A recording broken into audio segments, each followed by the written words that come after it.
Praise the Lord. கர்த்தருக்கு ஸ்தோத்திரம். காலை ஜெபம். இந்த நாட்களிலே ஒரு வசனத்தை வாசித்து நாம் ஜெபிக்க போகிறோம். சங்கீதம் 23வது சங்கீதம் 6வது வசனம் இப்படியாக சொல்லுகின்றது: என் ஜீவனுள்ள நாளெல்லாம் நன்மையும் கிருபையும் என்னை தொடரும். கர்த்தருடைய வீட்டிலே நீடித்த நாட்களாக நான் நிலைத்திருப்பேன் என்று சொல்லி பார்க்கின்றோம். பிரியமானவர்களே, இந்த வார்த்தையை சங்கீதக்காரன் சொல்லுகிறான். காரணம் என்ன?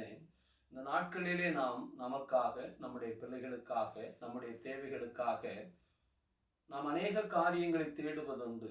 நன்மையை தேடுவதுண்டு, லாபத்தை தேடுவதுண்டு. ஆனால் நாம் கர்த்தரை தேடுகிற போது கர்த்தர் எப்படி நமக்கு கட்டமைத்திருக்கிறார் என்று சொன்னால், நன்மையும் கிருபையும் நம்மை தேடும்படி தேவன் கட்டமைத்திருக்கிறார். அதனால்தான் இங்கே சங்கீதக்காரன் அழகாய் சொல்லுகிறான், நன்மையும் கிருபையும் என்னை தொடரும். கர்த்தருடைய வீட்டிலே நான் நீடித்த நாட்களாக நிலைத்திருப்பேன். அப்ப நிலைத்திருப்பதும் நன்மையும் கிருபையும் நம்மை தேடுவதாக தேவன் கட்டமைத்திருக்கிறார். நாம் ஜெபிப்போம். எங்களை அன்புக்கு அதிகமாய் நேசித்து வழி நடத்துகிற எங்கள் அன்பின் நல்ல பிதாவே, இந்த 27ஆம் தேதி 11ஆம் மாதத்திற்காக நன்றி செலுத்துகிறோம்.